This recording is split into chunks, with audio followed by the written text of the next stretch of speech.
52% surge is there on the offences on the women that we have to understand. And this DMK government has also never respected the religion, the Hindu religion, and the people of the Sanatan. You very well know how the Kartikeya Deepa, they went against the High Court orders, they went to the Supreme Court, and they saw to it that the Deepam is not lit. That is how they are working. You also remember how Udaynidhi has talked about Sanatan Dharma.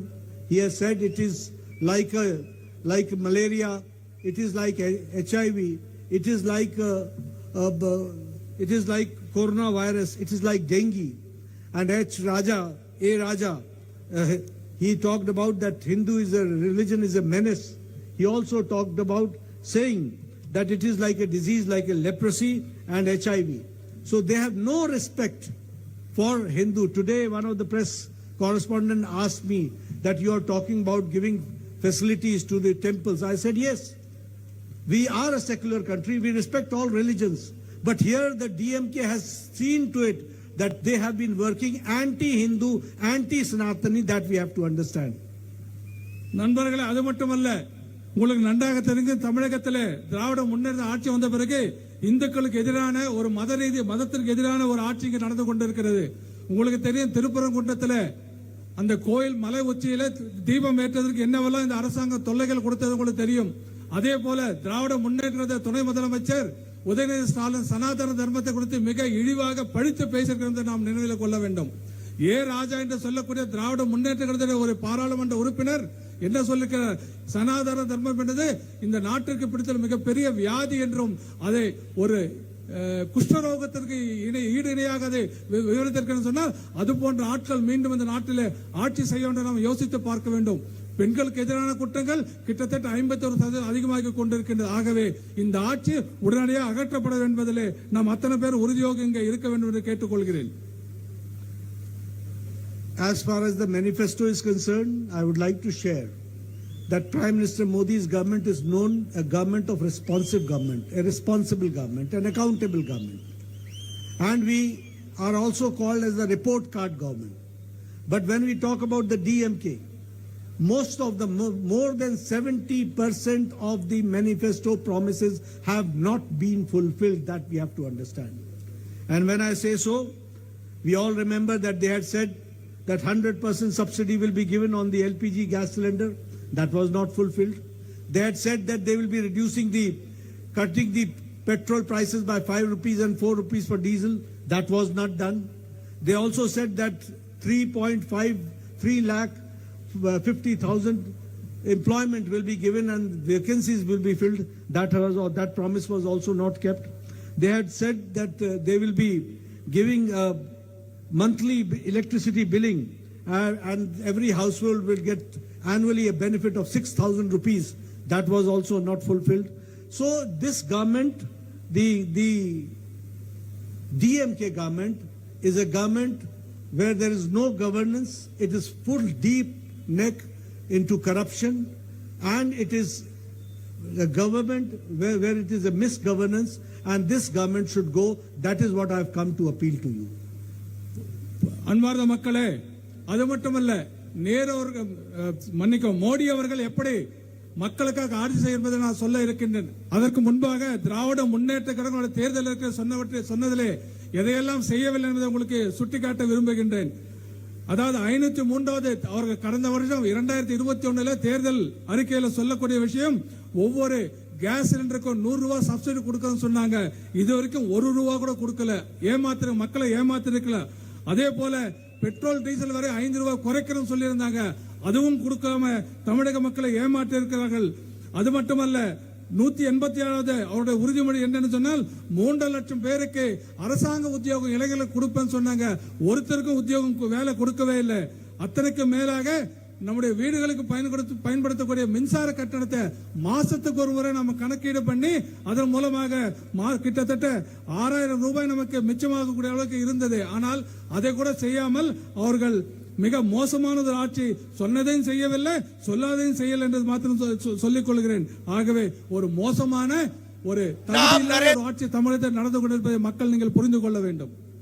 On one side, I gave you the picture of DMK, how negative they have been for the past so many years, and what is their credentials. I spoke in detail about it. But you should also understand how NDA, how under the leadership of Prime Minister Modi, how our states are working, and especially the countries going forward, that we have to understand. And when I say so, you understand. 10 years back, 11 years back, we were called as a fragile five economy. We were called as one of the fragile economies. Now, in last 11 years, we have taken a long jump from 11th economic power. We are now the 4th largest economy in the world, and we are going for a 3rd largest economy in the world. If I talk about steel manufacturing, we are number 2 in the world. If I talk about mobiles, 11 years back, you had mobile where it was written made in China, made in Indonesia, made in Japan, made in Taiwan. Now you have got all your mobiles in your hand. It is written made in India. 98% mobiles are being manufactured in India.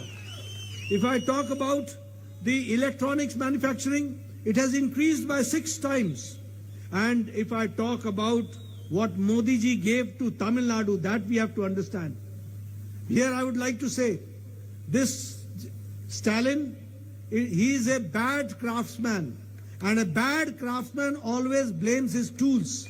He always keeps on blaming the center. But Prime Minister Modi has given 14 lakh crores for the welfare schemes of Tamil Nadu, that we have to understand. Prime Minister Modi has given grant in aid 2.555 lakh crores to Tamil Nadu, only one state. And more than 4,000 kilometers of highways have been built in Tamil Nadu, that we have to understand. நண்பர்களே, நான் திராவிட முன்னேற்ற கழகத்திலே மோசமான தோல்விகளை சொல்லுகின்ற பொழுது பாரதிய ஜனதா கட்சி இந்த நாட்டிற்கு என்ன செய்ய, மோடி அவர்கள் என்ன செய்ய என்பதை கூட நான் சொல்ல வேண்டிய ஒரு சூழ்நிலை இருந்து கொண்டிருக்கின்றேன். நம்முடைய நாடு 2014 ஆண்டுக்கு மோடி அவர்கள் ஆட்சிக்கு வருவதற்கு முன்பாக மிக மோசமான பொருளாதாரம் இந்த நாட்டில் இருந்து கொண்டிருந்தது. ஆனால் இப்பொழுது எப்படி இருந்து கொண்டிருக்கு தெரியுமா? உலகத்திலே 4வது மிகப்பெரிய பொருளாதார நாடாக மட்டுமல்ல, 3வது இடத்தை நோக்கி நாம் இன்றைக்கு சென்று கொண்டிருக்கின்றோம். அது மட்டுமல்ல, இரும்பு உற்பத்தியிலே, ஸ்டீல் உற்பத்தியிலே நாம் உலகத்திலே 2வது மிகப்பெரிய நாடாக நாம் இருந்து கொண்டிருக்கின்றோம். இதற்கு முன்பாக நம்ம மொபைல் போன் வாங்கணும்னு சொன்னா, அலைபேசி வாங்கணும்னு சொன்னா, அது made in China, made in Japan, made in Taiwan அப்படிதான் இருக்கும். ஆனா இன்னைக்கு இந்த நாட்டில் கிடைக்கிற மொபைல் போன்ல 98% போன்கள் மேட் இன் இந்தியால தயாரிக்கிற பொருள் தான், மொபைல் போன் தான் நம்ம உபயோகிச்சுட்டு இருக்கோம்.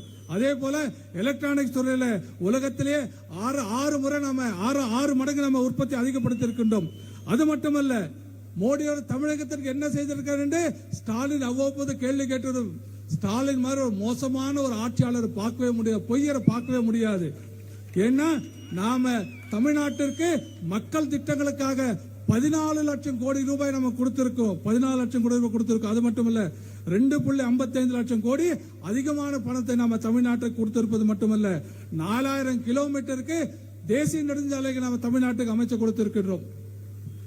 When I say about that we have constructed 4,000 kilometers of highways here in Tamil Nadu, I would also like to share that 4-laning of the Marakkanam and Puducherry section with the tune of 2,100 crore rupees is being spent, and it is being constructed, which will strengthen the coastal area, tourism and economy both for Tamil Nadu and for Puducherry, that we have to understand.